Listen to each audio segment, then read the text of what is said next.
com prazer que eu entrevisto hoje o professor João Lúcio de Azevedo. O professor João Lúcio possui graduação em Engenharia Agronômica pela Universidade de São Paulo, doutorado em Genetics pela Sheffield University, doutorado em Agronomia pela Universidade de São Paulo, pós-doutorado pela Universidade de Manchester e pela Universidade de Nottingham. Atualmente, o professor João Lúcio é professor titular sênior aposentado da Universidade de São Paulo. Apesar disso, ele continua participando ativamente de orientações, né, desenvolvendo trabalhos.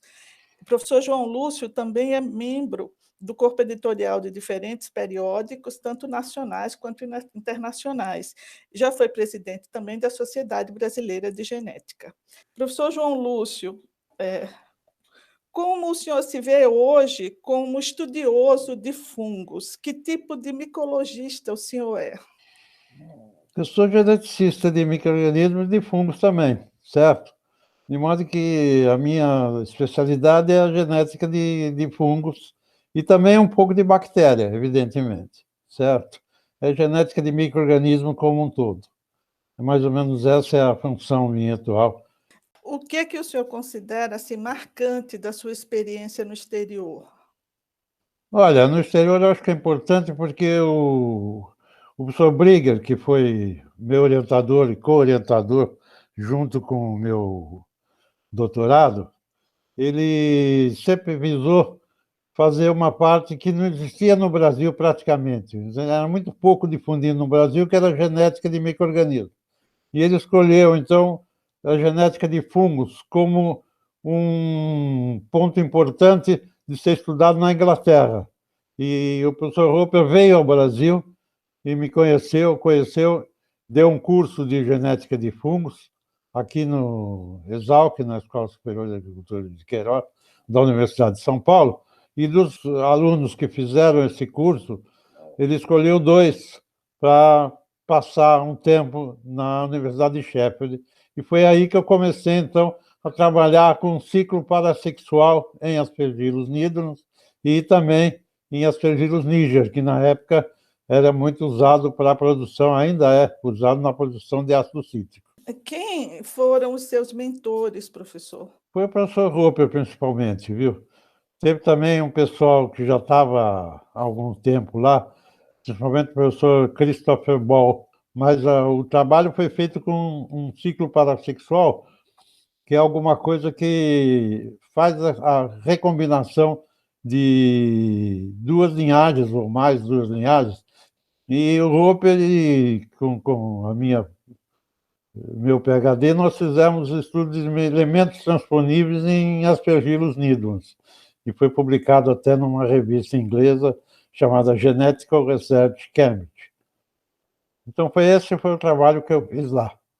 Professor, tem um fungo em particular que o senhor considera importante para o senhor, um fungo que tenha marcado sua vida acadêmica?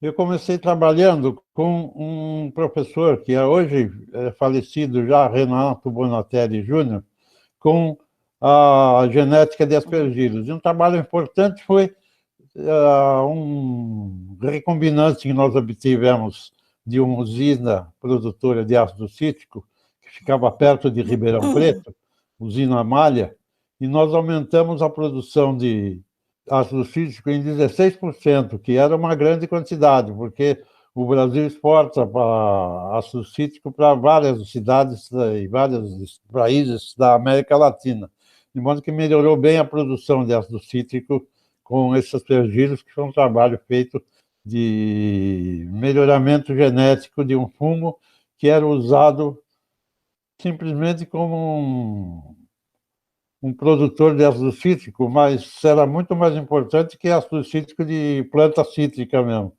Uma produção feita por trabalho de alguns pesquisadores, inclusive um argentino, Dr. Duprá, que também trabalhava nessa usina Malha. Essa parte da genética de fungos, o senhor é um pioneiro no Brasil. Então, e depois com também os estudos dos fungos endofíticos, né? Depois não, foi uma parte importante, antes do endofítico, uma parte importante que eu queria salientar foi feita também da Unicamp, meu orientado Cláudio Luiz Messias, que você deve Sim, lembrar também. Ele sim, trabalhou com metarrhizium anisóplia, um fungo que é usado no controle biológico de insetos, somente praga da braquiária, que é uma grama usada em pasto, e também cigarrinha de cana-de-açúcar. Importante também que nós fizemos. lembro sim, inclusive foi nesses estudos que foi revelada então a parameiose, né, que seria uma variação do ciclo Foi, parassexual, foi, né? foi. Aliás, foi o Renato Bonatelli que descobriu a primeira vez em Níger a parameiose, mas foi logo em seguida descoberto em um ciclo sexual, parassexual, Em metarrídeo metarrídeo. anisóplia, e também a parameiose em metarrídeo anisóplia, que é uma maneira de se fazer um diploide, e esse diploide aploidiza por si só e produz recombinantes. Então, nós conseguimos, com isso, juntar diferentes linhagens. Uma linhagem, por exemplo, que era uma linhagem da Amazônia, que tinha bastante resistência à luz ultravioleta solar, e podia ser usada, então, na luz do dia. E a outra linhagem, que era uma linhagem do Espírito Santo, também do Rio de Janeiro, que eram linhagens que eram produzidas em quantidade suficiente para matar toda a cigarrinha de pastagem. De modo que nós fizemos uma linhagem resistente ao ultravioleta e, ao mesmo tempo, capaz de trabalhar para matar a cigarrinha de pastagem. Foi feito junto com a Embrapa, um trabalho junto com a Embrapa, o Dr. Márcio Naves, da Embrapa, que teve a utilização desse fungo recombinante para produzir alguma coisa muito útil no controle biológico de insetos, pragas da agricultura. Não, é um trabalho muito interessante. Uma das coisas que eu admiro, professor, no desenvolvimento de toda a sua pesquisa, do seu trabalho acadêmico, é que ele foi evoluindo de acordo com a mudança que houve também nas técnicas. Então, é uma aplicação com a genética clássica, junto com a genética molecular, né, que foi crescendo e incorporando, então, essas novas técnicas. Então, assim, essa incorporação das técnicas novas, fazendo com que o trabalho seja cada vez mais aprofundado, né, é muito importante. Então, eu vejo isso na sua pesquisa, professor, que é um prazer muito grande assim, ter feito parte dessa história. Né? Foi um Eu período que, muito eu bom. que tenho o prazer de ter sido seu orientador, viu? Porque não deu trabalho nenhum, né? E outra coisa importante que foi feita, aliás, com todos ou vários dos orientados, é que vocês difundiram essas técnicas em outros locais.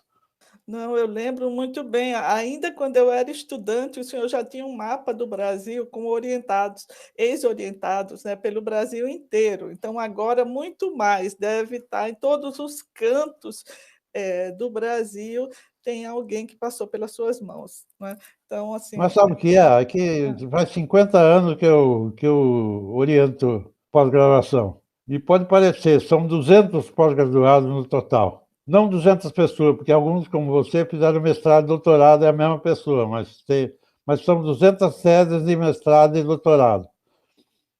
E essa aí parece que é muito, mas são 4 orientados por ano. Em 50 anos dá 200 mesmo. Não é mesmo? É só ter continuidade. Com continuidade funciona, sem continuidade não dá, né? Aham. Não. Professor, tem algum projeto atualmente em andamento que o senhor queira falar? Olha, eu acho que depois de ir para Manchester, eu fui convidado a dar uma palestra na Suíça, na Universidade de Zurique. E aí encontrei um pesquisador chamado Orlando Petrini, Uhum. que era um suíço italiano, né? E Orlando Petrini, da Universidade de Zurique, ele falou o seguinte: eu mexo com micro-organismos que são endofíticos, principalmente fungos endofíticos. São aqueles que vivem dentro de planta, mas não causam doença em planta. Mas só que ele falou, o Petrini falou, eu trabalho com pinos, com carvalho, com algum tipo de planta, porque nós somos muito mal em biodiversidade. Vocês no Brasil têm a maior biodiversidade do mundo, por que você não faz isso? Aí eu comecei, é verdade, falei. E comecei a fazer, então, genética isolamento e genética de fungos e bactérias também. E muitos deles são importantes para o desenvolvimento de micro-organismos úteis para as plantas. Então, teve um trabalho do ponto de vista agronômico extremamente importante também. Esse é um trabalho que eu tenho me dedicado mais ultimamente. E tenho trabalhado com vários pesquisadores que também estão trabalhando nessa parte. E endofítico está sendo usado aqui em Piracicaba, está sendo usado em Maringá, em Porto Alegre, no Rio Grande do Sul, em Caxias do Sul. Fizemos também trabalhos feitos com micro-organismos desse tipo em Manaus, com o professor José Aldair Pereira, que aliás foi quem introduziu isso aí. Uhum. Esse Petrini falou, se você não sabe usar micro-organismo endofítico, manda um aluno aqui que eu estudo, ele estuda e faz isso e volta para o Brasil. E o aluno foi o José Aldair Pereira, que você conhece muito bem também, Sim. que hoje está em Manaus e tem feito muito trabalho nesse sentido também, principalmente com Guaraná. Esse trabalho tem crescido muito, e foi o senhor que iniciou. Eu lembro quando o senhor voltou da Suíça com essa ideia, eu lembro da, lá na época, aí o senhor falou do isolamento dos endofíticos de milho, aí a gente foi lá para o meio da plantação de milho, que o branco ia mostrar alguma coisa, e depois o Zé Aldair iniciou com isso, né? Ele que levou adiante, né, sob sua orientação, e tomou assim cresceu muito, né? E hoje tem vários grupos trabalhando com isso, Em realmente vários grupos. No mundo inteiro, né? o mundo Naquele inteiro. tempo, quando o Petrini me falou isso aí, era só da Suíça e um grupo nos Estados Unidos, Nova York. Aí ele falou, faça no Brasil. Aí eu aceitei a ideia, o Zé Daí também aceitou, ficou lá um mês ou 2 meses, aprendeu as técnicas, voltou para Piracicaba e depois difundiu a técnica também em Manaus e vocês também difundiram em Viçosa. Pois é. Professor, eu lembro de umas histórias bem interessantes que o senhor foi fazer coleta de fungos no Amazonas, um fungo fluorescente. Ah, O senhor fui, lembra? fui sim. Esse é um grupo da Amazônia que queria prestigiar o Alexander von Humboldt, que foi um pesquisador alemão. Em 1800, desvendou a Amazônia inteira, viu? Ele foi até a Amazônia venezuelana, principalmente, mas também chegou até quase a Amazônia brasileira. E a Universidade de Brasília convidou-me junto com 20 outras pessoas, para desenvolver o mesmo processo, o mesmo projeto que o Humboldt fez. E com isso aí, eu tive que procurar um fungo que era fluorescente. Não Ah, encontrei o fungo fluorescente, mas existe mesmo, viu? É que a uhum. época não era apropriada para o desenvolvimento do fungo, era um cogumelo comestível que era usado pelo Exército Brasileiro para, como ele era fluorescente, à noite um via o outro, mesmo a 100 metros de distância, porque eles Uhum. passavam na mochila e dava para ver o fungo, né? Uhum. Mas a coleta foi enorme, porque nós coletamos muita coisa. Só em Metarriso nós coletamos muitos fungos. Aham. Muitos fungos, espécie Metarrhiza anisóplia, mas foi possível fazer recombinante entre eles, alguns que melhoravam o controle biológico de insetos, né? A mesma coisa foi feita com Beauveria baciana, que é também um fungo usado no controle biológico de insetos. E esse fungo foi feito, o ciclo parassexual dele pela primeira vez, por uma pesquisadora que foi me orientada, que foi a Luzia Pacola Meireles, que você deve conhecer também, Sim, sim. né? Então, foi alguma coisa que foi desenvolvendo, a gente sempre aplicando o útil ao agradável, quer dizer, o agradável seria a parte de pesquisa, e o útil a parte de controle biológico e outras coisas que são importantes com micro-organismos endofíticos. Sim.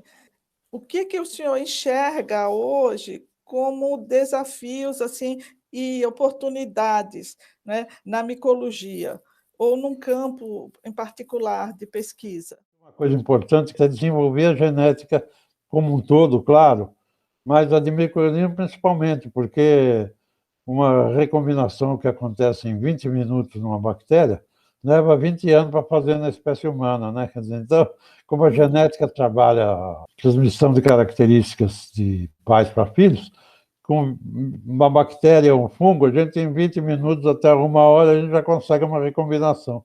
Isso eu acho que é importante. Então, é uma maneira de desenvolver uma pesquisa, um material altamente produtivo para fazer pesquisa e desenvolvimento. Agora, o importante no Brasil também é a educação como um todo, né? Não só a parte universitária. Eu acho que a parte universitária está bem desenvolvida no Brasil, já tem muitas universidades, mas começou pela parte de teto e não tem alicerce, quer dizer, ensino fundamental, ensino primário, ensino médio no Brasil precisa ser desenvolvido muito mais. Esse é um ponto que eu acho importante aí no caso.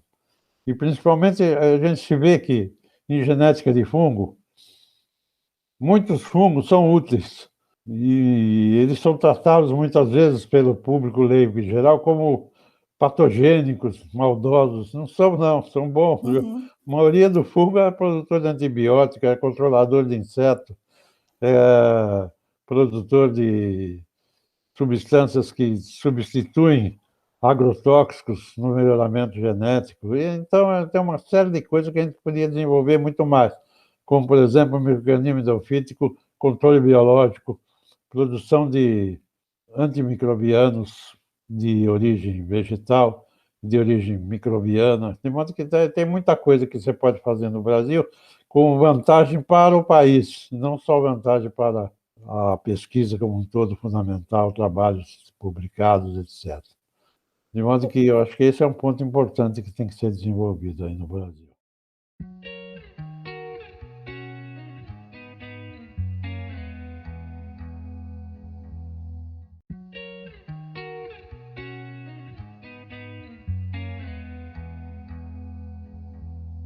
Professor, tem alguma história, mais alguma história interessante que o senhor queira contar, assim, da sua vida, relacionada com fungos, alguma passagem, alguma coisa que lhe marcou? Bom, está acontecendo toda semana acontecem fatos novos, né? Hum. Essa fase de controle, de controle biológico, a gente ia coletando com o Cláudio Messias, nós coletamos metarrídeos no Brasil inteiro, saindo de São Paulo, pegando a Belém, Brasília, indo para o Pará, indo depois para a Amazônia, de Amazônia para Boa Vista, no em Roraima, e voltamos pelo Nordeste.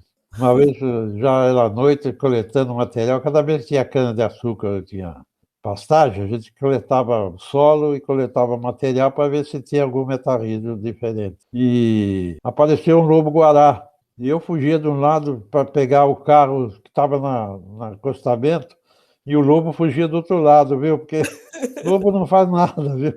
Ele ficou mais com medo da gente do que a gente com medo do lobo, viu? Hã.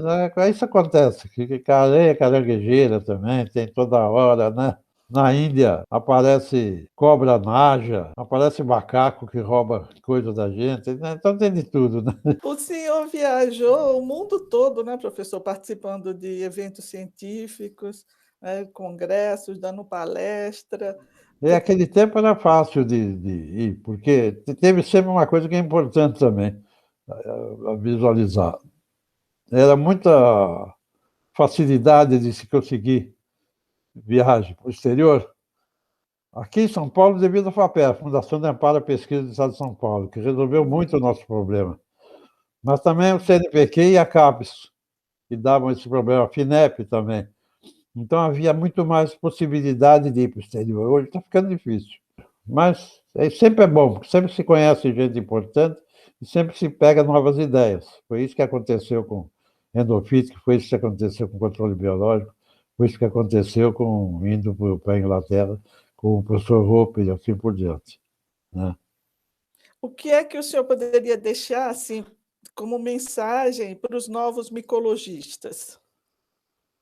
E eu acho que é desenvolver pesquisas mais da uma área que fosse de interesse para o Brasil. Eu acho que a área de saúde é importante, embora que micologia é mais importante bactéria do que fungo para causar doença em humanos, mas a micologia tem que ser desenvolvida, tem várias coisas que são importantes aqui, em planta principalmente. Então, eu acho, do ponto de vista agrário, e isso o Viçosa faz muito bem, e Exalc também faz muito bem, que é o desenvolvimento de produtos que substituem agrotóxicos, porque o ambiente está cada vez mais corrompido, né? E a gente Sim. pode fazer, então, na micologia, muita coisa que a gente pode usar em benefício de preservação do ambiente. Acho que esse é um ponto importante para ser avalizado. Então, professor, muito obrigada, viu, pela E eu que entrevista. agradeço, eu que agradeço.